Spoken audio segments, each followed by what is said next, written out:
हमारा वीडियो में बहुत बहुत स्वागत बा। पहले तो लड़का में शादी होत रहलक, सियान भइल पर कहाँ शादी होत रहलक कि लड़के लड़के में शादी होत रहलक। अब न ठीक बा कि हाँ अच्छा से लड़का के लड़की देखा था लोग, लड़की के लड़का देखा था लोग, उहे इहे जिंदगी अच्छा बा। हमनी के बेर तो पते न लगी कि कब बियाह होता, लड़का में बियाह यादो नहीं खे उतना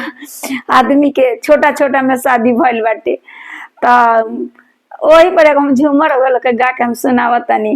कि पहले के लोग ये झूमर गाई कि पटना सोहरिया दू तरफी बजरिया सके गलिया सोनरा मोती छन दो कनिया सके गलिया ओही राहे अहियाना पिया लरी के बुधिया चसकी जई है ना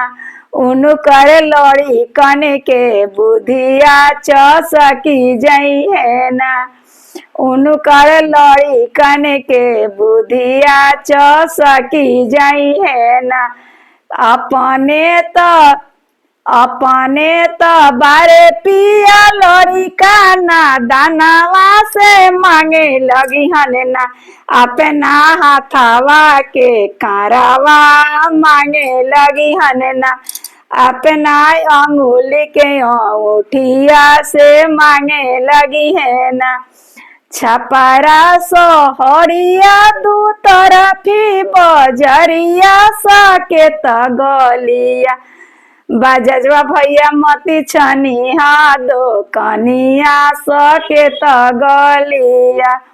ओही राहे ओहियाना पिया नीरा बुधिया चसकी जई है ना उनकर लड़ी कन के बुधिया चसकी जई है ना बारे लड़ी काना दानावा से मांगे लगी है ना हमरा से लाली लाली रूमलिया से मांगे लगी है ना।